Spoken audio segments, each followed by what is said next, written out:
Fantastic. Okay. Hello, everybody. Hope you're doing well. Let's get this link out there. Finally figured out how to use the Zoom and got it all pro. And we're now live. And we're getting everybody good to go. We'll get some announcements out there. Make sure everybody knows that we have something fun going on. We're live at Town Hall 18. Here we go.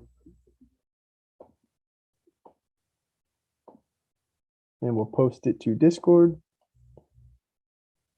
Fantastic. And then we will also post it to Twitter.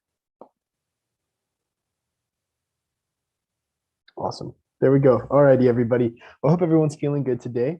We're going to be diving into a lot of fun kind of player mint dev resource stuff and making sure that we're all good to go on a lot of different things. Let's make sure that all these links are proper. Fantastic. Looks like we are good to go. Awesome. Yeah. So, hey, everybody. I hope everyone's doing well. Welcome to the Player Mint Town Hall. I'm going to be going over some fun stuff today. A lot of product related stuff has been kind of the focus of our work over at the Player Mint team side of things. We're really excited for what we're going to be able to bring you all, as well as just overall information as to what we got going on in the world of Player Mint development. Let's share my screen so you all can see this, and let's kick it all off. Fantastic. Great. I think everybody should be able to see that. Awesome. Alrighty, everybody. So my name is Aiden Williams, and today I'm going to be covering Town Hall number 18. It's going to be a lot of fun. I'm really excited for this one. There's some important information that we're going to be sharing, and just so that you all know who I am in case we haven't spoken yet or you haven't attended one of these town halls before. I'm Aiden Williams. I'm the Chief Experience Officer at PlayerMint, so I do kind of a lot of the product work and making sure that the user flow from the point where you hear about PlayerMint to the point where you are utilizing PlayerMint in the very near future, and you're kind of earning some PMX and whatnot, but you have an enjoyable experience and whatnot. Diving on into what we're going to be exploring today, we are going to be touching on the Project Catalyst Fund 8. So we have a great proposal in Project Catalyst Fund 8 that we're super excited about bringing to you all. And, we think that it's going to see a lot of success, and we have high hopes for it in terms of achieving funding. Dev update, which is really important on, hey, what's been building? What is MLabs doing? What are we doing? Product rollout. So how is the product going to be rolled out to you all? And then the timeline in which that is going to be rolled out. Just to make sure that all of that flows well. I'm just going to make sure that everything is streaming to YouTube well. Fantastic.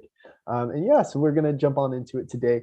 Let's have a lot of fun and totally open to questions. So if you are on YouTube land and you want to share some questions with us that you want to make sure get answered, please feel free to do so at any time. And I'll be sure to, once we get to the Q&A section, I'll be sure to look up and check out those questions. Awesome. So to start off things, for those of you that don't know, Project Catalyst is a kind of crowdfunding mechanism for the projects of Cardano to get some funding purely through the merits of their capacity to write a proposal. So you write a proposal, you submit it to a challenge. The challenge has some sort of guidance towards it, whether that be like an open source developer ecosystem or a dApp that is going to invite new users.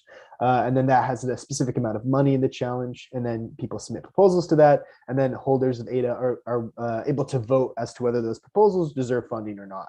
And so we've been successful in Project Catalyst in Fund 4 and in Fund 6 and now in Fund 8. We're going to try again. It seems to be that these even numbers are doing us well. So we are submitted a proposal into the Gamers on Chain Challenge, which we actually helped write.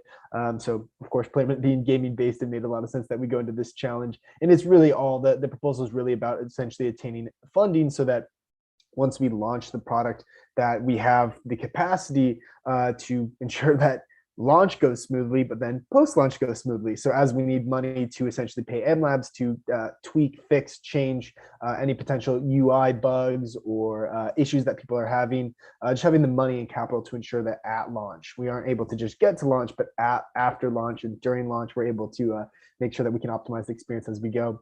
Also, a portion of that budget is going to be going to marketing with our esports org. For anybody that checked it out, you might be able to figure out which esports org we're working with. A really fantastic one called Zen. We're getting the contract all signed with them. They're a really exciting organization. They're going to be helping us do a little bit of the esports org marketing side of things. They have a fantastic audience of around 4+ million Fortnite players. So we're going to be utilizing them to essentially market the PlayerMint product and bring it to all these new users and get a whole lot of traction going and a lot of new gamers coming into the Cardano ecosystem and kind of getting to enjoy the overall blockchain experience for the first time. We can kind of help guide them through that.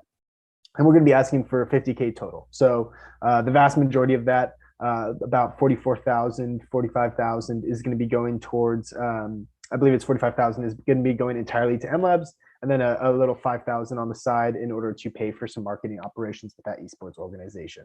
At least that's our breakdown in terms of the proposal and how we plan on spending those funds. So definitely check that out if you're interested. The voting is going to open up in, I believe, 2 or so weeks, and then you all can vote for it if you think it's a high quality proposal, and of course, if you think it's not, don't vote positively for it. And then there's of course other amazing projects that have submitted proposals to Project Catalyst as well. That's very, very worth checking out. Our buddies over at Flutopia and AdaQuest, Duo with the Reveler platform have all submitted proposals, and there's a lot of other really exciting ones across other challenges as well. So highly encourage participation.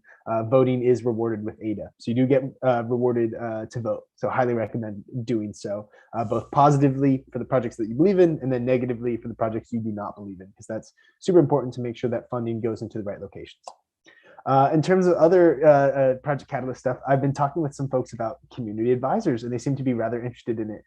So for those of you that don't know, a community advisor is the process where when you have all these proposals coming into this challenge, you need someone to essentially review those proposals, so that as a voter, you don't need to read through every single proposal, but you can read a snippet of it, kind of the high level TLDR of it, and then you can understand what that proposal is going after, and all that process. And so how Project Catalyst works is when people are voting, they're voting on proposals, and the proposals are displayed to them based off of their rankings. Their rankings are determined by these community advisors that come in, and they review the proposals based off of 3 criteria: feasibility, auditability, and impact. So if anyone here is looking to be a community advisor, anyone's able to sign up. And what this means is that you're going to be reading through proposals, and you're going to be evaluating them on those 3 criteria, giving them a 1 to 5 star ranking, along with a comment that essentially displays, this is why I give them this ranking. And it's really important that you explain why, because there's a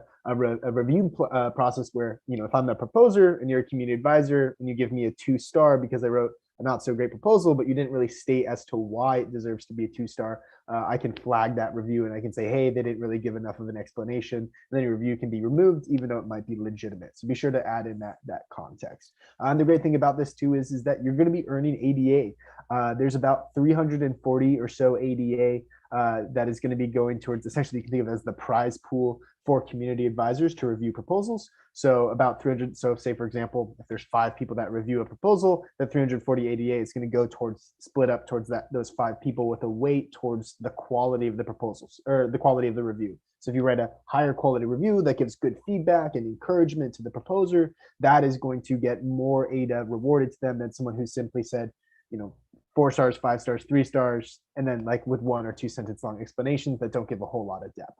So definitely look into the proposals, do your job at making sure that you're writing quality reviews. And it's really, really important that, as I'm saying this, that these reviews are completely unbiased and are completely based off of the merits. So for example, you might like PlayerMint and you might want the PlayerMint project to achieve more funding. But if you don't think that you can write an unbiased review that's purely based off of the merits portrayed only in the proposal and the linked documentation in that proposal, then it's highly recommended that you just stay away from writing reviews on proposals that you might be biased towards. So for example, like PlayerMint, definitely don't write a review for the PlayerMint proposal if you think that you would weigh it in a positive direction or even a negative direction. If you think that outside factors beyond just the proposal itself would impact your review, definitely don't recommend writing a review on it, because we want to make sure that things are remained as unbiased and purely merit-based as possible in Project Catalyst. So if you think you can write an unbiased merit-based reviews on proposals like PlayerMint or any other proposals, and you want to make ADA while doing it, I highly recommend being a CA. I believe it's going on today and then 4 more days. We can really use them too. I've been a CA 2 or 3 times now, and we can definitely always use more people. It means more people are reviewing proposals, leading to better outcome and better spending of the Cardano treasury. Awesome. But on the dev update side of things, I'm sure that this is where people are kind of going to be diving in a little bit more interested, is that we have been working with MLabs, of course, as our development agency. They've been doing the front end, the back end, smart contracts, all that fun stuff. The only thing they really haven't been doing is the actual user interface design, which we've gotten help from 2 different organizations in that respect. But in terms of what MLabs is doing, they're currently working on the leaderboard, profile, and marketplace pages. They're pretty much done with all of the onboarding pages, which is really, really great. And then we're actually already seeing the marketplace pages and onboarding pages in an interactive React app. So we're going to start creating some fun tutorials and documentation and stuff like that that you all can check out. And that's going to be really, really exciting in this interactive React app. And eventually we might even ask some of you, hey, can you go through this whole experience? And, you know, it doesn't really have a back end to it, but hey, can you go through this whole experience and we can have some fun with it? And you can let us know where the experience can be a little bit more refined, a little bit more enjoyable. So that's what the front end team is doing right now. Really, really happy with the work. They're giving us good suggestions as to how we can make things flow a little bit better, a little bit easier. It's fun to see those new things completed and then published to the React app, and then I get to go through it and click through it and pretend like I'm actually earning. I'm actually interacting with the payment marketplace and purchasing NFTs with Pmx. So it's been really fun to kind of do that and see the product kind of come alive. On the back end side of things, we are having some fun with the Overwolf, OAuth, and leaderboard side of things. Right now, one of the back end devs is really putting a lot of energy into ensuring that the leaderboard functions as intended and that the Pmx distributions, because of the Overwolf API based off of the OAuth systems, functions as intended as well. And so that's all going on actually right now. Because of the way that the Overwolf user client functions, like the application that allows the user to collect, you know, information on their gameplay performance and then report it to the API so that we can use that to calculate gameplay performance. We need to get a bit more information as to how that all functions to ensure that we can create the best, easiest, simplest, non-user intrusive experiences possible. And so we've actually hit up Overwolf and we're going to be asking them to hop in a meeting with us. So we're going to have a call with them. We just need to hear a response back. We shot an email 2 or 3 days ago. If we don't hear a response soon, we'll send out some more emails because we want to make sure that we have all of our questions answered before diving a bit deeper there. And then at the same time, it's a little bit not specific to the Playment project, but rather MLabs in general is creating something called the Cardano transaction library. And I'll bring this up at a later point in this town hall. The Cardano transaction library is essentially the equivalent of the PAB. And for those of you that don't know what the PAB is, basically in Cardano, right, you have these applications where you have a user interacting with a website, right? For example, MinSwap, a wonderful DEX recently launched. You might be interacting with MinSwap for whatever actions that please you. And as you interact with those actions, your essentially actions start to build transactions. And those transactions need to interact with these smart contracts, right? So there's a process where at one point or another, your interactions on a website or an application or a browser extension need to then interact with the blockchain and need to be interacted with smart contracts and have those actions complete themselves. In the Cardano transaction library, the PAB that I brought up earlier, that's kind of the environment in which takes the off-chain information and then packages it into an on-chain bit of info that can actually be processed and run through smart contracts and enjoy the whole experience. So the MLabs are just building that out, and because we're part of one of their clients and that they're the developers for our project, we're going to be benefiting, and that's going to be kind of the piece of technology that takes all of our transaction building and off-chain information and then runs it through smart contracts, make sure that everything runs smoothly. So that's kind of what they're working on. That's the big thing. On the product rollout, this is kind of our documentation regarding the iterative approach that we're going to go about regarding the deployment of the product. So this is really, really exciting stuff. Play testing is essentially begun today. It says tomorrow, and play testing is essentially the idea of we just want to test out the Pmx distribution model by having everyone authenticate their Epic Games account with an OAuth system, and then we're going to use an API to just essentially calculate gameplay performance data, run it through our payment skill point model in Pmx distribution model, and then essentially just in a completely off-chain environment, display in a spreadsheet, hey, if this is your Epic Games account, this is how much Pmx you would have earned if this was a live environment. And this is just so that we can test out Pmx distributions without needing to be fully on chain as things like the Cardano transaction library and whatnot are being built out. So that's something that is something that we're essentially able to do without an off-chain, in an off-chain environment, to get a good understanding of Pmx distribution modeling. And then you all can come in and you can say, okay, hey, this person earned PSP score for all of these actions. Let's make sure that these actually make sense, that the distribution that occurs actually makes sense and it isn't really weighted in a weird way. And we can do this all before we're actually using real PMX, which I think everybody's going to enjoy.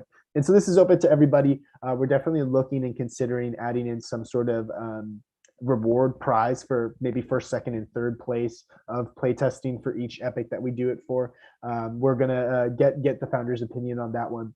but we're looking at essentially allowing anyone to participate, and anyone would, the idea is that anyone could win the rewards if they're in first, second, or third, and maybe we'll go partner up with cool projects and have their NFTs as the prize pool, or whitelist spots, or not PMX, or some ADA. PMX will not be involved in this stage because it's completely off chain and PMX has not been minted yet.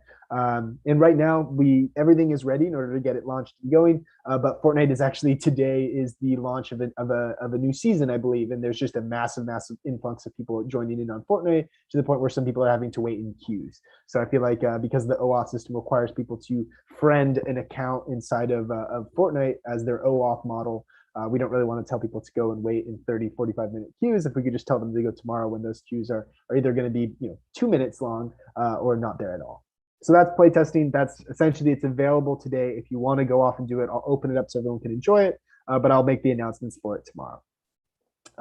Product rollout. The next one is the test nets. This is when all of our PMX or Playermint smart contracts are then deployed on chain. And this is when, kind of like what we saw with the Sunday swap and the min swap testnet, you're able to actually enjoy the full application to the fullest extent, and just everything's in testnet form. So we'll mint some testnet NFTs, we'll mint some testnet PMX, and everyone can come in and essentially interact with that testnet NFTs and testnet PMX, and they'll probably last for 2 epochs is kind of what we're considering internally.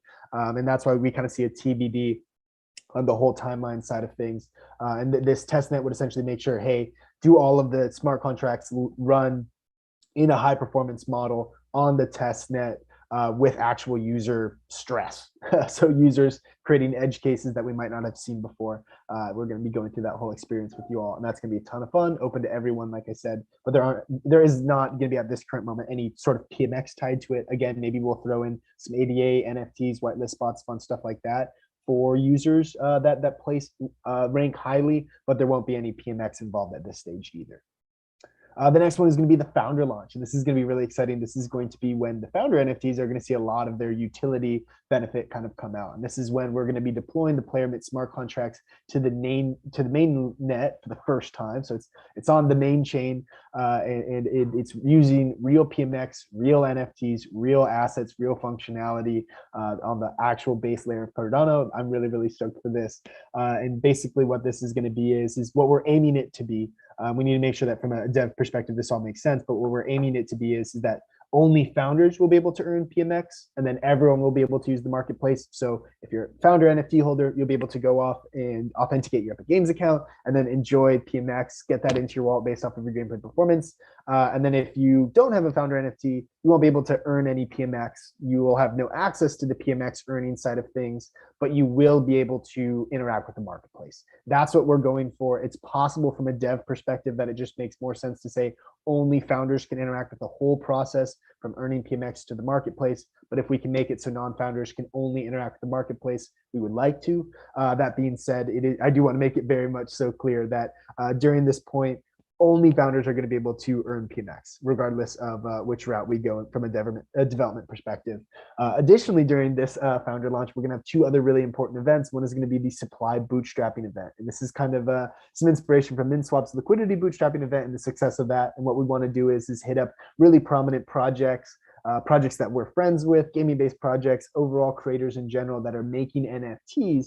We want to have them list their NFTs on the Playermint marketplace during the first epoch of Playermint founder launch, because there's going to be this time when Playermint launches and there's no PMX in circulation, and yet the marketplace and leaderboard and everything else is live for 5 days, right? And so we want during that time, when no PMX is in distribution, for people to come in and list their NFTs in the supply bootstrapping event. Of course, people will be able to do that out of their own accord. But if we can hit up Cardano and AdaQuest and all of these other amazing projects that we know, Drunken Dragon and some other ones that we've been in contact with, and we can get them to list their NFTs on the marketplace, so that as soon as that first epic ends and then we cross over, and then all of a sudden PMX is being distributed out to gamers based off of their performance for the first time ever, that they instantly have NFTs to deploy them to. And what's cool about that is that if we're able to allow non-founders to interact with that marketplace, it'll be a way for non-founders to earn Pmx in a sense, because they'll almost be selling or trading their NFTs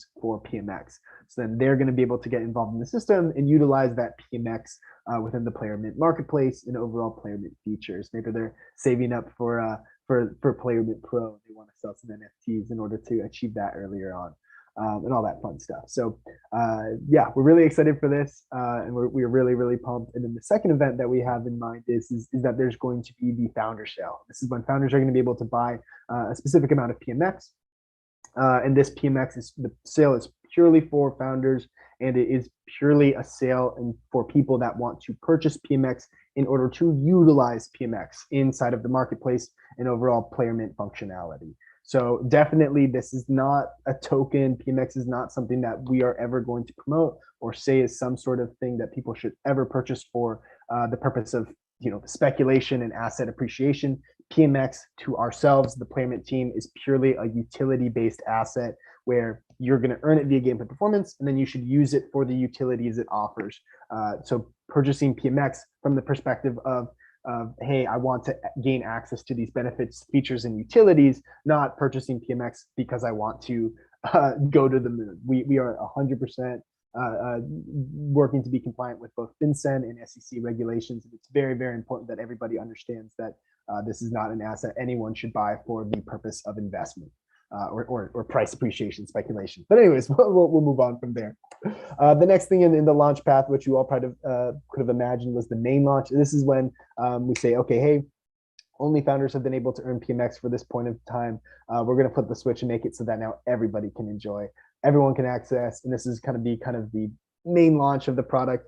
What we're going to do is with the feedback that we received from the testnet and the founder launch, we're going to be integrating all that feedback and then deploying it. We'll probably take a little bit of rest time after the founder launch. We're kind of figuring out how long that time needs to be. And then as soon as that's ready, we'll turn around, we'll implement all that feedback. So there's a really, really great user experience. And then we'll hit main launch. And that's when we're really going to, pump the gas on our marketing, really pick up our overall user acquisition and engagement, really have everybody have an incredible time with the overall Player Mint product. We're super excited for this. But of course, we have some steps to get there. Why we have these steps is because blockchain is something that when you deploy something to the blockchain, it's on the blockchain.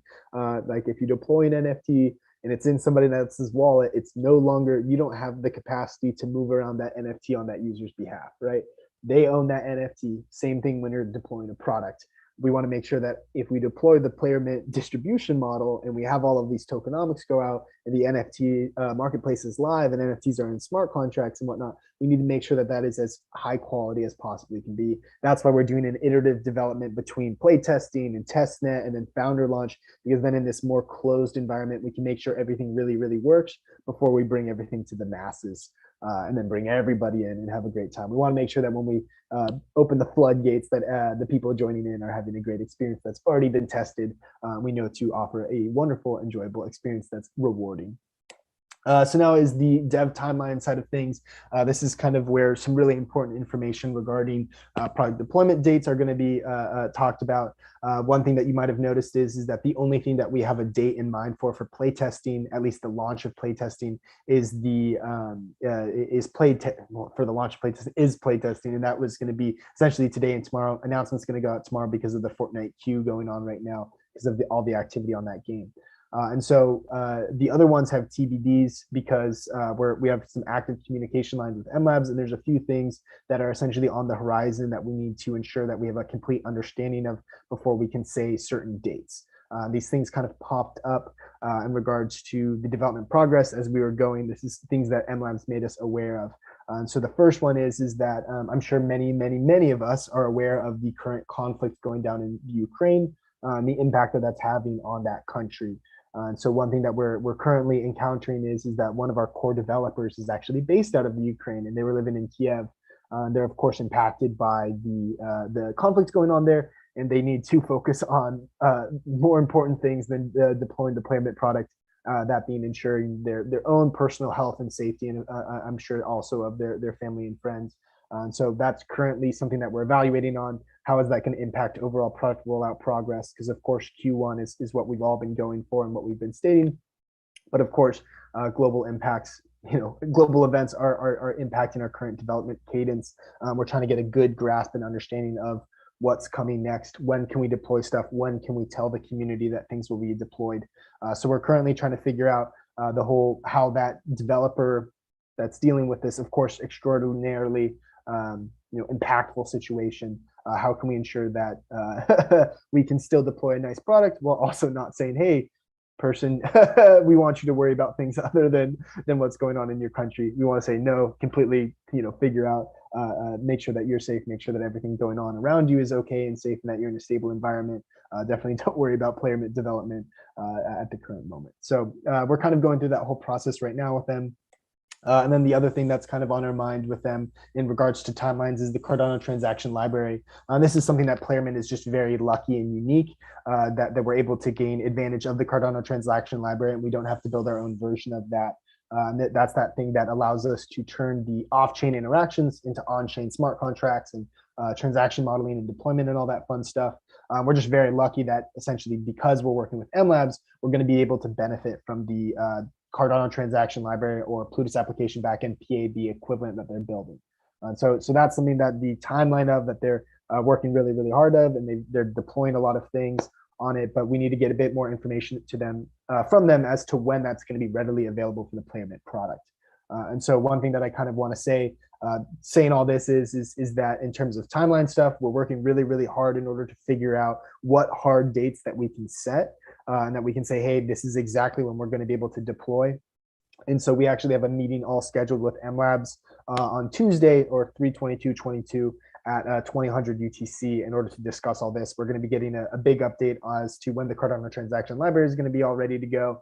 And when we can also just have the development resources necessary with that core developer situation, making sure that they're, of course, in a good position, and then making sure that where do we stand because of that. And one thing that I do want to state is that in no way, shape, or form is MLabs at all at fault for any type of delays or potential. If we need more time to develop out the Playerman product in order to achieve that product rollout, that is entirely on myself and the Playerman team. It is not at all on MLabs. We're just benefiting from, of course, the technology and power that they provide us, and it is completely on our own to make sure that the timeline that we provide to everybody is within what fits for them and what they're actually able to deliver on. So I just want to make sure that Playerman is taking full responsibility in case this causes any delays or in case this causes any impact on the overall founders that have been believing in us and supporting us as in our Discord and our overall NFT platforms and the projects that we're building, or anybody else watching this video that is interested in what we're up to.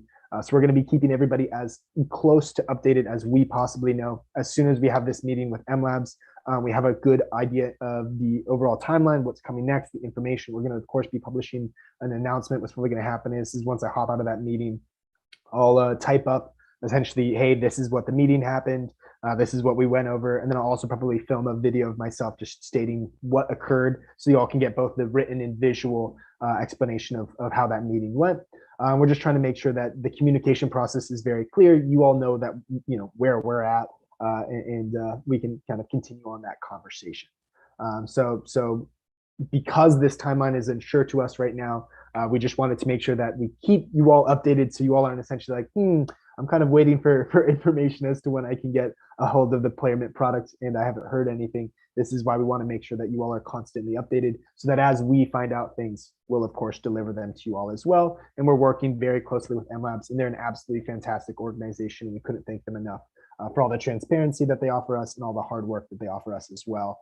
We really, really wish the best for the core developer who is affected by the current conflict in the Ukraine. So at that current moment, that's kind of the overall gist of it. We have an awesome fund date proposal out. We're super excited about launch. We have some great development updates that are really making the progress or the product come alive by each step. And then we have some fun ideas for an iterative product rollout that essentially begins today. Public announcement will be tomorrow. And that'll almost be like the alpha version of Playerman, where people are able to get rewarded based off of their gameplay performance. And of course, we roll it out. So now there's actual Pmx involved, the marketplace involved, and all these rich, fun experiences that are very rewarding and very enjoyable. And that's what we're shooting for. So I'm going to turn off my screen. I'm going to check out the YouTube layout, and I'm gonna see if anybody has any questions, because I'm here to answer any questions for as long as we need to make sure that people have a full understanding of what's going on in the world of Playermint. So I'll stop the share there, and I will open up YouTube. Let me make sure that everything's good to go. Okay, we'll use GitHub Docs, nice platform to use for documentation. Yeah, so in terms of the GitHub Docs, we actually are going to be using the Git books, is I believe the ones that we're going to be using, which is pretty similar to you know, all of the to what I'm assuming to be GitHub Docs. And so Git books will be used. We've already checked them out a little bit, and we're going to be able to do that for both customer support cases and then education. So education on the side of things where if we are creating a documentation that says, hey, you're a gamer and you're coming to crypto for the first time and you need to learn how to create a NAMI wallet, this is how to do so. This is how to connect a wallet to a site. This is what it means when it's giving you a little pop-up saying, hey, can we access your balance and request transactions? This is when it's safe to do this. This is when it's not. So that's the education side of things. What is crypto? What is blockchain? What is NFTs? And then additionally, we are going to be offering, of course, like FAQ style customer support and whatnot from a self-service angle. So meaning that the person experiencing the issue is able to solve it themselves. So offering, for example, if you need to know how to list, unlist, change the price of your NFTs, you can essentially have a step-by-step guide as to how to do that. What we want to do is make sure that it's in text and then video form. And then if we can, I guess like the spoken audio of the text, so that, hey, we can at least have two mediums of video and text, and hopefully through video, text, and audio depicting how to complete something. And that we have those really nice step-by-step guides that are super accessible and usable to anybody that wants them. Will NFTs from the Pmx marketplace have some limited availability? For example, NFTs, they're no longer available after X time. Oh, I see what you're going for. So essentially, are we going to have some sort of like limited edition NFT specifically for the Playermint and whatnot? So what we're looking at is we know a couple artists in the space. For example, the beautiful, wonderful, amazing creations that are the founder NFTs. The artists behind those. One of them being Annie Weatherwax. I've had a conversation with her recently. She's doing a lot of cool stuff, and she's actually very interested in listing NFTs that she creates for the Playermint marketplace. We're also going to hit up, we're in the process of hitting up a couple other groups, like I mentioned, AdaQuest, Cardano, Duo. And what we're going to want to do is we're going to see, hey, do you have existing NFTs that you want to list on the marketplace? Or, for example, do you have new NFTs that you want to list? Like, for example, do we want to make a specific line of Duo cards that are set for gamers and then sell those for PMX on the NFT marketplace? I think we could have a lot of fun with that. So we do want to make it kind of limited edition, unique NFTs to the Playermint marketplace. However, there's going to be probably a mixed bag of both existing NFTs. It'd be awesome to see like a Clay Nation or a Space Bud on there, but of course, those blue chips might be a bit of a lofty goal for a new exploring PMX token, but we'll see how that all goes. So we'll definitely have a mixture of both is what we're aiming for. Okay, great. JP also asked, you could also reward for a period of time, special PMX launch NFTs, bragging rights, we were there for launch. I like that idea. So essentially kind of like what the MinSwap did with their NFTs for people that kind of, I mean, they acted as boosts, but for people that supplied liquidity in the liquidity bootstrapping event, got a kind of little nice NFT to display that, hey, I was there at the beginning. And I think that would be really cool. Maybe we can add some sort of like, for example, when you claim PMX for the first time, if you're involved in the first epic, when you claim PMX for the first time, it also comes with an NFT because the min Utxo would already be covered. So that could be a really, really cool idea. I like that. We haven't thought about anything like that, but I think that would be really cool. Okay, JP also asked, how easy is the model that we use to adapt to games? Essentially, how easy and adaptable is our Pmx distribution model to different games? It's actually fairly easy. What's great is that our API service, Overwolf, they support a massive list of games. I'm happy to shoot it into the chat once I'm done answering all these questions. And so it'll be really, really easy for us to essentially just say, hey, we have this API system all set up. We just want to direct it and point it towards other games. The only issue there is the OAuth side of things. If we're going to be pointing it towards games that aren't supported by the same developer. So for example, if we went for like Call of Duty Warzone or Valorant, right, you're looking at Battle.net and Riot accounts there. So therefore, you need OAuth systems for those new games. And that might cause a little bit of trouble. But for example, if we wanted to say, hey, let's point it at Rocket League now. Overwolf is this wonderful engine where now we're pointing at Rocket League. We already have Epic Games OAuth, the authentication of Epic Games occurs, the Epic Games accounts. And then essentially we just need to create a new skill model for Rocket League. That's really the most difficult part, is saying what is true skill inside of Rocket League, and then displaying that in a manner that can be calculated by our distribution model. And then the other big difficulty is what's the PMX prize pool for each game. So if we're supporting Fortnite and Rocket League, the OAuth and API systems aren't going to be super difficult. The skill modeling and then the amount of PMX that goes towards the prize pool for that game, that is what's going to be most difficult, which is more so the mental thinking and strategization and thought process, as opposed to the actual like coding of the games. So that's kind of the ins and outs of that. But in us supporting a game that's also using Epic Online services and in the overall Epic account system, that'll be really rather easy to integrate with. Hey, Meta, great seeing you here. AJP, thanks for saying that we're doing a good job and keeping up regular updates. And we absolutely will. We're going to be keeping you all as informed as we possibly can. Whenever we have new information, we're going to be shooting it your way. Sam Rogers asked, with the listing on the marketplace, be denominated solely in PMX, or can we list them in more predictable denominations such as ADA, even though they're still being paid in PMX? This is actually a great question. I think this is probably Camp and Sam. Camp and Sam asked this. I'm not sure if this is the same person, but we definitely would love to do that. That might have to be something that we shoot for main launch. But in terms of our founder launch in the testnet, we're aiming towards essentially just displaying PMX. One of the reasons why we're doing that is that we need to have some sort of going rate or some sort of pricing API that says PMX is worth this amount of ADA.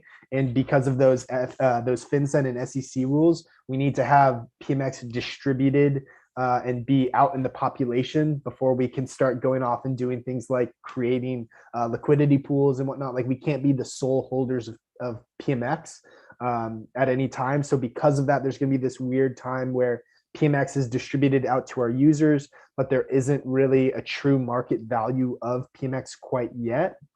And because of at that time, it might be weird for us to, for example, display everything in ADA denominations. We do have an internal number in mind that we're going to be essentially having the founder sale occur in. So we're going to be using that as kind of a USD evaluation of PMX that people that are participating in the supply bootstrapping event can utilize to essentially say, okay, hey, if I'm listing this new beautiful piece of artwork that I created and I want, $50 for it, for $50 worth of PMX, here's how much I should list it for. And we're keeping that number kind of constrained within the bounds of what would the market cap reflect. If we had a fully diluted supply, what would that market cap be? Making sure that when you look at that and you see it on something like Musili Swap or MinSwap, you're not just kind of scratching your head like, really? Like, these guys think they're like, just launched and have a multiple $100 million network. We're definitely keeping it within the bounds of sanity and reasonability. So yeah, but no, for start, it'll just be PMX. And then what I'm thinking is that once we do the full launch, that bit of feedback we can integrate, because at that time we'll also have a more stable understanding of the valuation between ADA and PMX. Planet Pro asked the partnership with Zen Gaming, what are they doing for Playermint? So Zen is actually spelled XEN, xen.gg. And they are essentially a Fortnite esports org. So they have players that are on both the content creation side of things. So they go off and create TikToks and YouTube videos and Instagrams and Twitters and fun stuff like that. And then they also have a competitive team. And the competitive team is what goes off and plays in these more prize pool based competitions. And they go off and, for example, compete in, Fortnite prize pools. And some of them have rather high earnings too, of multiple tens of thousands of dollars. I think one of them even has made $140,000 to $150,000 in earnings. And so what they're doing is they're essentially acting as the are essentially media blast out to the gamers of Fortnite. So there's all these people playing Fortnite out there. They're very crypto interested. If you think about the whole Fortnite model, it's this free to play model where you earn V-Bucks and then you spend those V-Bucks on skins, which sounds a lot like, hey, I'm earning Pmx and spending it on NFTs. And so we're using them to essentially say, hey, your players, your content creators, and your competitive players have these massive amounts of audiences. Their total audience amassing to be around 4 million people. Why don't we push Playermint to your audience, because your game is specifically Fortnite? We're creating an application specifically for Fortnite as well. Why don't you blast out all this information about our product to your gaming content creators? Your gaming content creators start to use Playermint, and then maybe let's get have some fun interactions where they then encourage their community to start playing Playermint as well. We think we're gonna have a lot of fun with that, and so they're gonna be our way to attract kind of the non-crypto native gamers. They're gonna be our way to kind of broadcast out what Playermint is to a wide user base. And, I mean, if we think about it, even if we're able to get out of their 4 million audience, we're able to get like 40,000 people. I mean, an application, a play to earn application on Cardano with 40,000 new users being onboarded. And I'm just making up numbers as I go here. But just imagine that. Imagine how great it would be to have 40,000 new people inside of the Cardano ecosystem coming from a gaming perspective that are then excited for other games as well, such as Cardania, such as Cornucopias, such as Ada Quest, such as Flutopia, and all that fun stuff. So I'm really, really pumped for it all. I think we have a really, really great rollout plan. And that Zen marketing is because we have that play testing, which is occurring now. And the big announcement for it's going to be tomorrow. And then we have testnet and then founder launch. That's going to be more when it's internal marketing just to the Cardano community. And then once we have that main launch, we already have a deal kind of in place with Zen. So once that main launch occurs, boom, we deploy all this really fun kind of brand assets and have a great like kind of launch announcement and really grab a lot of people's attention and push them to the Playermint product. Yeah, so that's kind of what we're up to at the moment. I'm not sure if anybody else has any questions or anything like that, but I'm happy to stay here for as long as people have questions. I know that was kind of an information overload for the past 30, 40 minutes. And so I just want to make sure that if anyone has any questions, particularly we talked a bit about the kind of dev timeline stuff, which I think is really kind of sensitive and very important in Playermint. I mean, there's a reason why we do daily dues every single day. It's because we're all about transparency. We want to make sure that people know what we're up to, that there's the least amount of information asymmetry as possible. So if people are looking at this and scratching their heads and saying, this doesn't make sense to me, I need to learn more, please feel free to ask. And who knows, maybe you're watching this video in a week from now and you have a question you want to ask, please just hop into the Playermint Discord and ping me or another team member, and we'll answer your question right away.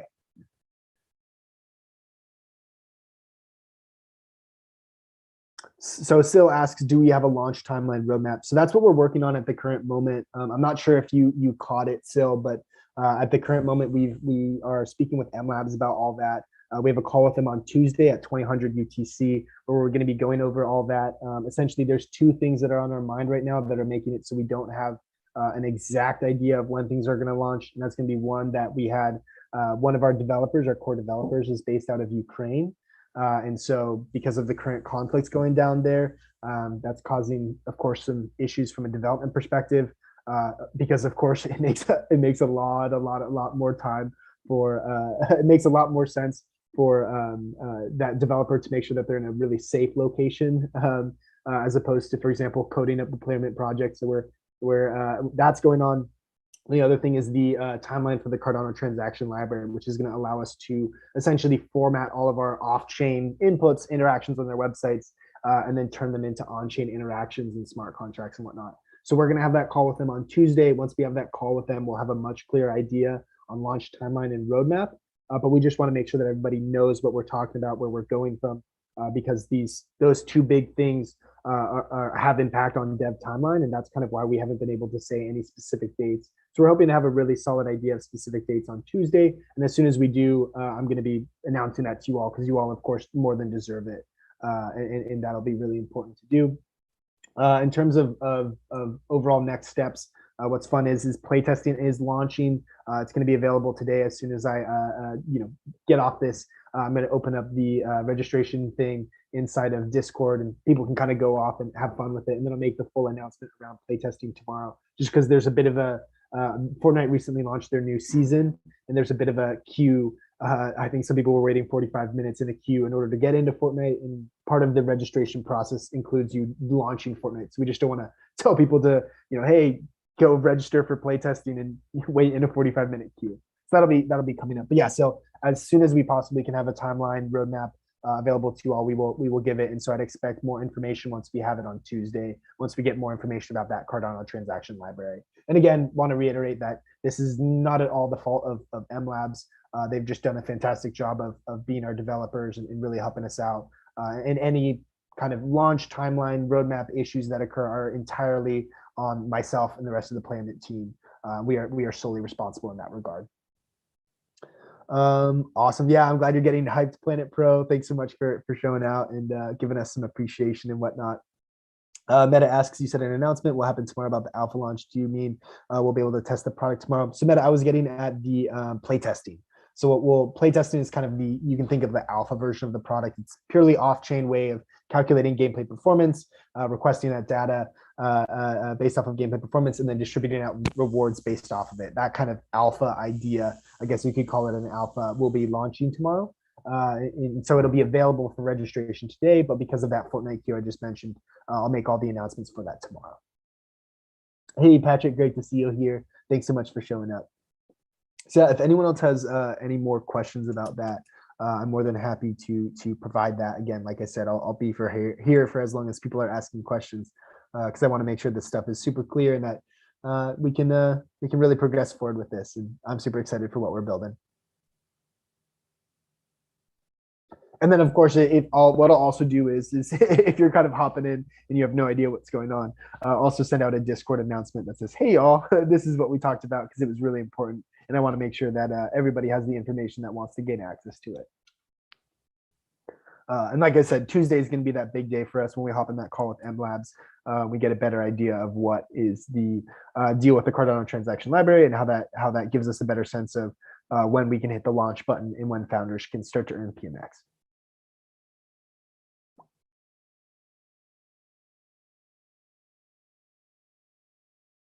But yeah, no, it's kind of like, I guess it's kind of funny. It's like we with the town hall, we wanted to get the town hall up. Usually it's at 2100 UTC, but then I log into Zoom and our pro account had been essentially disabled or had run out of its subscription time. So having to go back and re-update the subscriptions and then relaunch stuff. And we're kind of in a phase like that where we just need to figure out what exactly the issue is. And as soon as we have that, we can make those announcements and publish that all out to you all and kind of be quick on it. So yeah, no, I really appreciate all the support. Again, like I said, I know that information, I wish I had hard dates for you all that I could say today and I could give you a lot of fun information on it all. But I just want to be real and let you all know that we'll have more information for you all on Tuesday. And we'll keep you all as updated as we have information. So if there's any other questions that people have, I'm more than happy to answer them.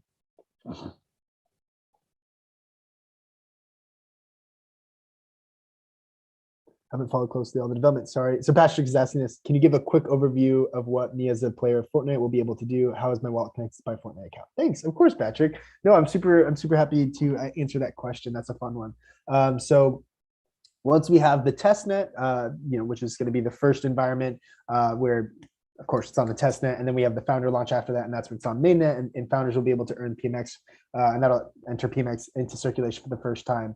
What you're going to be able to experience there is kind of like what you see on a lot of these dApps on Cardano, where you enter a website, you're able to connect your wallet to that, for example, like Nami Wallet. You connect your wallet, and that wallet kind of acts as your account, right? That wallet is kind of like your username and password, and whenever you want to actually do something from that account, you then sign a transaction, and you're good to go. And so how this kind of whole process goes is, say you're a Fortnite player, you visit playermint.com, you have the capacity to connect a wallet. Once you've connected your wallet, the next step is if it's your first time ever connecting to Playermint, what we're gonna have you do is you're gonna connect your wallet for the first time, and then we're going to display essentially, hey, welcome to Playermint. Do you want to continue to the marketplace, or do you want to earn PMX? And you click, hey, I want to earn PMX. And then that's going to go through the process of saying, hey, we have an OAuth system with Epic Games. So you click on this it'll probably be like a little pop-up will pop up that says, hey, epicgames.com, sign in order to authenticate your account with Playermint. You sign in with your Epic Games account, And then that essentially doesn't provide us any of your personal data or information. Like at that point, we don't have any access to your password or anything like that, but simply we know that you own a specific Epic Games account. And from that, we're able to do API requests on that. So once you have your wallet connected and then you've authenticated that you own a Fortnite account, you're then able to start enjoying the system, and you can go off and just play Fortnite as usual, enjoy yourself. And then every 5 days, an epic 5 days or an epic occurs, a payout of PMX will occur. So, at the end of 5 days, we calculate everybody's gameplay performance over that 5 day period. And then the fixed pool of PMX for each epic will essentially distribute at that time. Or maybe a better word for that is attribute as opposed to distribute, because what it's essentially going to be like is it's going to attribute PMX to different accounts based off of their gameplay performance. And then if you are that account and you're connected to the website with that account, you'll be able to claim that PMX, and then it will be entering your wallet. And then you can now explore the NFT marketplace and have a whole lot of fun with it. So I hope that answered your question, Patrick. JP's asking, have you considered ADA handles for PMX earnings? I have. It's kind of one of those things where, you get into the dev meeting and you're having fun with it. And you're like, oh, well, what if we did this, this, and that? And they're like, the devs are looking at you like, yeah, that's really cool, man, but let's make sure we stay within scope. We got to launch something. And so I want to do ADA handles for usernames. That's what I really want to do is so instead of users setting essentially a username or having it just display a portion of their public address, like, ADDR, and then like 4 or 5 characters. What I would love to see is hey, instantly, if you have an ADA handle in your wallet, it'll choose the highest rarity one and then display that as your username. I think that's a really cool, easy example for ADA handles, integration into Playermint. And then beyond that, I'm not seeing, I don't know if there's any other really cool functionality that we can do with ADA handles, but I'm sure there's something a little bit cooler and more deep into the actual system that we could utilize. But that's kind of my initial thoughts and what I would love to do with ADA handles. Patrick saying, sounds awesome. Looking forward to looking forward to it on the rocking that Cardano Summit t-shirt. Sleep in mind. Yeah. See the Cardano Summit t-shirt. Yeah, for those of you that don't know, had a ton of fun at the Cardano Summit. Absolutely fantastic event. That's awesome that you went as well, Patrick. That's really cool. I wonder if we maybe even ran into one another, or maybe I'm not connecting the username to the face if we potentially met, or maybe you went to one of the other locations and events. But yeah, the Cardano Summit was awesome. And on that note, people are looking to get involved in kind of in-human contact with the Cardano community. There's a bunch of great events going on this year. I think we have Rare Bloom occurring in Colorado, and then we also have the CNFT Con occurring in Vegas. And I believe those are both going down in October, I want to say. And then usually there's they also said that the Cardano Summit's going to be a yearly event. So I'm sure that we'll also see a Cardano Summit pop up sometime along in 2022. Yeah, that's awesome, Patrick. That's super, super cool. I hope you had a fantastic time there. I bet it was really, really cool. Yeah, we all got these shirts, and then we also got these great water bottles and a hat. I actually got my hat. I got it signed by Charles Hoskinson, which is kind of my little one of my more prized physical possessions now. And that was a lot of fun. It was really cool meeting those folks. Okay, great. So Meta's asking, so there's no need to input our Epic Games IDs. It's automatic when signing in on Pmx platform. So Meta, essentially it's going to be automatic after you've authenticated it for the first time. So if you go off and you connect to playermint.com for the first time with a wallet, you're gonna be prompted with that message that says, hey, do you want to earn PMX? If so, you need to authenticate your Epic Games account. You're going to click that. You're going to go through that authentication process. You can kind of think of it similar to like, you've ever seen like sign in with Google or sign in with Discord or sign in with X, Y, and Z. It's kind of going to be like that. You're going to sign in with it. You're probably going to get some sort of pop-up that says, hey, this is, do you want to link your Epic Games account to Playermint? You'll type in your login info, and then it'll be automatically connected at that point. Essentially, the only user data we need to store there is essentially, hey, we have this sort of stake key connected to your wallet, right? We have your wallet as an identifying factor that's connected to the website. And we have that information, and we're going to pair it with your Epic Games address. Because now all we need is then on our back end, we just have overwolf that says, hey, it's been 5 days. Let's take this Epic Games name and let's say, how many of these actions have they completed? Let's allocate PSP points based off of that. And then I'm going to do that to every other player in the system. And then once I have every other player, I'm able to rank them based off of how well they're doing. And then I'm then going to say, okay, hey, this amount of PMX is going to be attributed to each user based off of their gameplay performance. And then that is then the wallet piece where now we can say, okay, this wallet needs this amount, this wallet needs this amount. And then people will be able to claim that PMX by essentially sending in what's looking like about a 1.7 ADA to the claim address. And what that 1.7 ADA is 0.2. So that 1.7 ADA comes in, and then 1.5 ADA is going to be sent back to the end user with their PMX. And that's to cover something called the min Utxo. So whenever you have like a native asset, for example, if you've ever sent an NFT before on Cardano, you'll usually see it. There's something around 1.5 ADA attached to it wherever it goes. That's called the min Utxo. And that's also true with fungible tokens. Like if you sent LQ tokens around or min tokens around, you're going to need to tie in a little bit of that minimum UTXO. So we're basically having this attribution model where you're going to send in 1.7 ADA, 1.5 ADA is going to go back to you with your PMX, and then 0.2 is going to be spent as that like transaction fee in order to send it back to you. So what I'm getting there is Playermint isn't charging any fee in order for people to claim PMX. There's going to be no fee at all. That's purely something that is the transaction fee in order to send the PMX and ADA back to you all.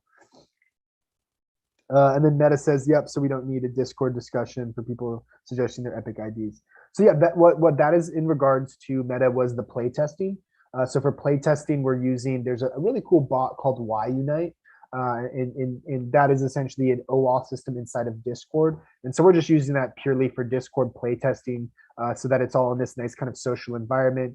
It's a really easy OAuth system that, for example, is already fully built out, whereas the OAuth system and whatnot regarding Playermint, like the back end and front end are still being written. So we didn't really want to kind of muddy the front end and back end by using the OAuth system that is actually going to be used inside of Playermint because essentially if that still needs more development and then, hey, we might have the front end of it complete, and we might have a lot of the back end code of that complete, but if we don't have like a database that then stores that alongside of a wallet, it would get a little bit kind of funky. And so we just decided to kind of keep it separate. And so we're going to have YUnite is going to be this Discord authentication bot that multiple people, for example, JP, who's in the chat, has already utilized. And that's going to allow people to say, okay, hey, I'm proving that I own this Epic Games account. So then when we do play testing and we reward top 3 performers, top 5 performers, we know that those are actual legit people. And not someone like, oh, hey, I know a really good streamer who, like I know a streamer who's really, really good at Fortnite. I'm just going to be able to punch in their username and start earning because of it. So JP asks, will there be a user dashboard to see historical performance for individuals? So for playtesting, yes. And that's going to be really exciting. And that's purely just because playtesting will enable, essentially will be all in a spreadsheet. So what we'll do is we'll create different tabs in a spreadsheet when we're displaying how much PMX people would have earned in an on-chain environment. And so that spreadsheet, right, well, it's not like we're going to delete last Epic spreadsheet and get rid of it. As for the actual founder launch and whatnot, that might be something that we incorporate into the main launch. But for founder launch, we are essentially going to have a leaderboard, and that leaderboard is going to show current status of gameplay performance and where the ranking is based off of PSP earned. And that, of course, determines Pmx distribution. But we aren't going to have, at the current moment, we don't have any plans for, I guess you could say, the more analytics dashboard that says, okay, hey, here's a nice graph that displays, hey, you placed 1,276 last time with 145 PSP points earned, and then this Epic you placed 750th with 200 PSP points earned. We aren't going to have that integrated at launch for the founder launch, just from a perspective of we want to get out an MVP, make sure that the core functionality works, and then we're going to be planning on introducing all of those kind of fun, more user-rich feature sets later on. So that'll be something that we can definitely do later on. If we want to, though, I'm sure it wouldn't be too hard for Playermint to say, hey, each Epic during the founder launch and main launch, we're going to produce a spreadsheet that displays all of those essentially displays the earnings, and then people could plot that graph on their own if they so chose. That could be something cool that we could do as kind of a middle ground until we develop that ourselves, if it makes sense to do so. So I hope that makes sense. We'll definitely do whatever we can to provide a nice, rich data set for people to play around with. But it's possible that at least for founder launch, it would be unlikely that we're going to have like, hey, I can check previous epics. So sweet. Meta asks, I'm worried about the increase of hackers within games when they know they can earn. Hope there will be security measures to disband hackers. Yeah, so absolutely. Luckily, what we've seen is at least in Fortnite, is generally speaking, hacking hasn't ever been a huge problem in Fortnite. It's been something that's been relatively well handled by Epic Games. And so that's just really nice to kind of, and that's one of the reasons why we're launching with them is for example, when you play Warzone, Warzone is really kind of hacker intensive, and you're constantly getting aimbotted, and people are using kind of X-ray vision and running around and knowing exactly where you are. Maybe you've even seen the funny clip of someone flying a Jeep around and just driving through buildings and clipping through things and whatnot. And so that's kind of one of the reasons why we chose Fortnite. And the other reasons why we determined our distribution modeling is that the Pmx distribution modeling is in 5-day cadences. And so why that's done is so every 5 days, Pmx distribution occurs. So if during those 5 days, someone comes in and they hack and they're caught by any anti-cheat software, their account's then banned. So before that 5-day can complete, they might be banned by the time that they actually would have earned a bunch of PMX. And so that at that point, they're taken out of the rankings because they've been banned. Their account has been flagged as such. And so therefore, we're of course not going to reward someone who was banned for cheating. So that's one of kind of the earlier models that we've seen and that we're kind of coming up with in terms of the architecture of player mint. In terms of what we can do a little bit beyond that, and one idea that we've had that's kind of fun is that we have a portion of the prize pool for each epic devoted towards hacker hunters, I guess you could call them. The idea being that if we can use the Overwolf API, or maybe even work with Epic Games on creating some sort of essentially reward system. So can we have an API that determines who requested essentially or reported an incident of hacking, and then did that incident of hacking actually lead to some sort of ban, right? And so what we want to do is create some sort of model where, because for example, in Fortnite, you can spectate the person that killed you.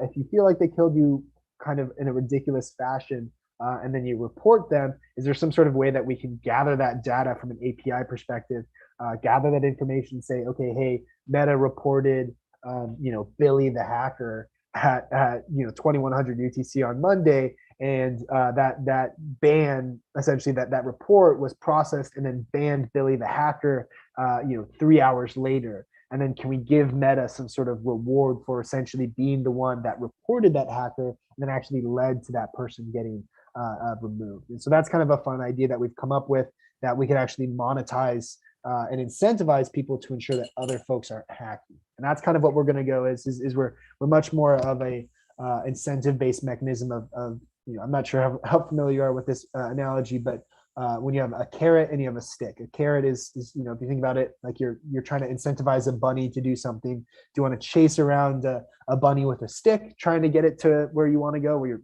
whacking a stick around, trying to get a bunny into some sort of enclosure, or do you want to put a carrot inside of the enclosure and let the bunny get there themselves? So we're kind of much more of the opinion of let's put carrots around the actions that we want people to complete. And so we're going to put carrots in front of people that are saying, hey, I really don't like hackers, and I'm willing to spectate someone that I think might be hacking and report them. And so that could lead to a nice decrease in overall hacking behavior. And then beyond that, we're also looking into other mechanisms, like, for example, how long in between, essentially, how often can you re-authenticate an Epic Games account? So could we, for example, say, hey, this Epic Games account, you have to essentially have an authenticated Epic Games account for 5 days for you can't re-authenticate an Epic Games account every epic. It has to be done, every 10 epics. So therefore, if I connect a wallet, I can only choose one Epic Games account to be connected to that. And then JP asks if account is linked to a wallet, you could also flag that. And so that's a great idea. Yeah. So what, if we have that, essentially, if we get a report back that says, hey, we did an API request on this user, they actually are banned now. We can also flag that wallet and say, hey, maybe we shouldn't allow this wallet to interact with the system either. And we can say, hey, this wallet cannot earn PMX because it was connected to an account that was caught hacking. And so that could be kind of a cool way to blacklist certain accounts. That is a really, really cool idea. And then, yeah, I do like that, JP. Really, really good thoughts there. Yeah, I can definitely introduce that to MLabs in our call on Tuesday, and see what they think on that. I know we brought up a couple ideas in regards to security measures and anti-hacking and anti-smurfing and whatnot. We're gonna kind of see what we can get by with and what's gonna work best for an MVP. And that's kind of also what's nice about when you have the founder launch that's going to occur first is that you're going to have a very limited user set where it's almost a maximum of 7,000 people can utilize the system. So if there is any cases of hacking, it's going to be very easy to identify that and get rid of it and figure out what led to it. And that's when you have these controlled sample sizes. It's actually really nice to deploy products. Sweet. So if they don't use PlayerMint to earn, it won't matter. Yeah. So in terms of Meta, if they're not using PlayerMint to earn PMX, then luckily our system isn't getting impacted. I guess it's getting impacted indirectly, where if you're trying to play the game and display high quality performance and skill in that game, and you constantly get murdered by a hacker, that might make it so that you don't have as much potential to earn PSP. But at least at that point, that user isn't going to be earning PMX based off of those actions. And so I think, yeah, like JP just commented, a great way to kind of think about it is it's self-player governance of hackers. How can the best way that we can get rid of hackers is to enable each and every player that doesn't hack to have a really easy, high quality, incentivized mechanism to essentially report those hackers. And then to a certain extent, and this is kind of where there's an issue between centralized and decentralized authorities, where, I mean, how much as PlayerMint, as a protocol that's trying to be as decentralized as possible, how much should we impose restrictions on certain people for hacking? Is there anything that we can do with Atala Prism, for example? Because, from an identity perspective, is there anything that we can do with Atala Prism to ensure that, hey, if I get caught hacking on my Epic Games account, I don't just create a new wallet and a new Epic Games account and I get right back into it. So there's certain ideas that we have in mind. We're of course entirely focused on being decentralized. So if any sort of ever identity solution was ever integrated into PlayerMint, it of course would be a decentralized identification parameter, for example, like what you're seeing with Atala Prism.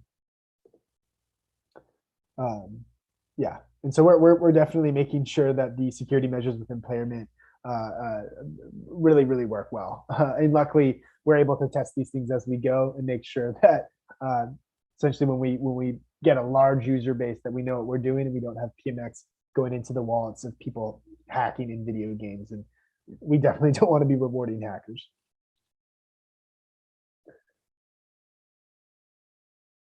Okay, and then Meta asks, but if it's only a accusation, the hope reports will be reviewed before banned to the platform. Yeah, so it is kind of a matter of like, what can you do within the time that you have? And so our goal is that, as much as possible, we can lead to the banning of people that are hacking. And so accusations become actual actions and it doesn't just stay as an accusation. And so that is, of course, kind of a tough spot in terms of how do we make sure that people hacking in Fortnite don't get paid PMX. It's a very difficult issue to resolve, especially if we're not integrated. If we're integrated at the level of an API to Fortnite, it's even harder. But who knows? It's also possible that, for example, it's also possible that we could, for example, have flags start to pop up. So if we do an API request and we see that in a very short period of time, someone earned an unreasonable amount of PSP based off of in-game actions, maybe we can have a flagging system that then says, okay, hey, we're going to flag this, and we're going to essentially review the data. And if it looks as though they were hacking, then we can investigate the issue further. And if they weren't, right? So there's only so much that we can do in that regard, but we'll do absolutely as much as we can. And then as we're able to be further and further developed and integrated into Fortnite, that's something that we'll definitely kind of take into mind. And then, of course, as we go off and do other things like integrate with other video games and integrate with, or for example, build out our own game like what we talked about with chess, we'll definitely keep that kind of idea of anti-hacking and whatnot in mind.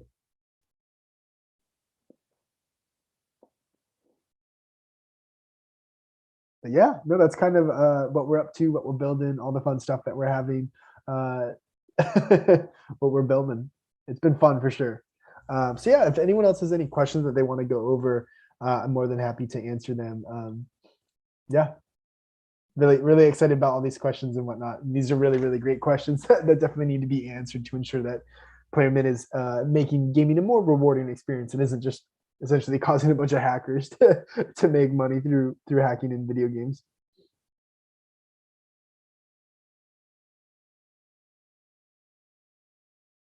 But yeah, and if there's any more questions, no worries at all, and I can close it out here. And um, yeah. No, there's a lot of awesome stuff happening, Meta. I appreciate you saying that. So yeah, it's gonna be a lot of fun.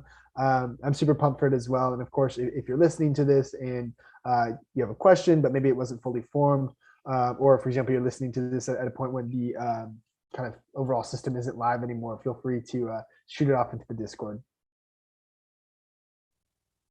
Yeah, so JP, in that model, we would probably need to look at some sort of unique reports against the user. So if there was some sort of model that said, "Hey, flag whenever someone's earns, 100 PSP in the span of 1 minute," because that seems rather illogical. We could essentially then review reports, and if there are other instances where they earn a massive amount of PSP in a very small period of time, what we could do is create some sort of actions where we then get in contact with that user through some way or another. Basically say, hey, we're going to have PMX on reserve. You have PMX that you've earned, but I don't know, we're gonna make it so that you can't claim it until you prove X, Y, or Z, or something like that. Like again, what I said is us as PlayerMint, we want the platform to be as decentralized as possible. And whenever we're stepping in to act as a central authority, I personally get a little wishy-washy even on the idea of, hey, this person we think strongly that this person's hacking. Even the idea of not letting them claim their PMX almost sounds like we're overstepping our boundaries as a central authority in that regard. But there is definitely going to need to be a balance, that's made between the centralization of a platform and the decentralization of the platform, and where does decentralization hinder a platform, and then where does centralization kind of make it easier. If we are able to step as a central authority, you know, is that okay or whatnot? So we definitely kind of figure that out as we go, and we would love to get your all's overall thoughts and whatnot on that. Oh, JP, thanks for saying that. Yeah, we're loving having the community, and we appreciate your questions and all that you do.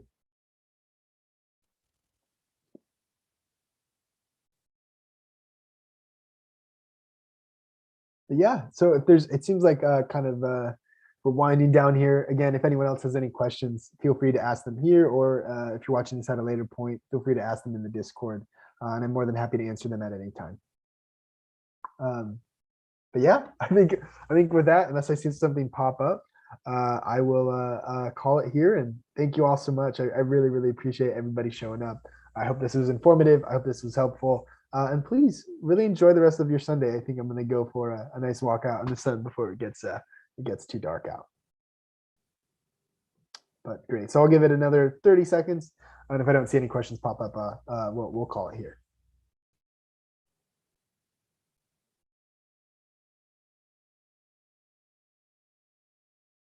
Yeah, Meta asks. So it seems like Fortnite has new modes. Yeah, so Fortnite just launched a new season, and in that new season, they have a bunch of new modes. Actually, I haven't gotten to play it quite yet, so maybe I'll see if I can get in the queue tonight. And so it looks like they're starting off with a no building mode, which I know Camp and Sam in the community is pumped about because if he doesn't have to spam build, he might be a little bit more enjoying of the of Fortnite. So yeah, it'll be cool. It'll be cool to see how it all comes together. But yeah, so Fortnite has a new season. New season means new activity, new modes, new weapons, new characters, all that fun stuff. Awesome. Well, great, y'all. I think that is it for today. Again, those questions can always be asked in the Playment Discord at any time. So thank you all so much. Have a wonderful rest of your day. Really appreciate you all showing out.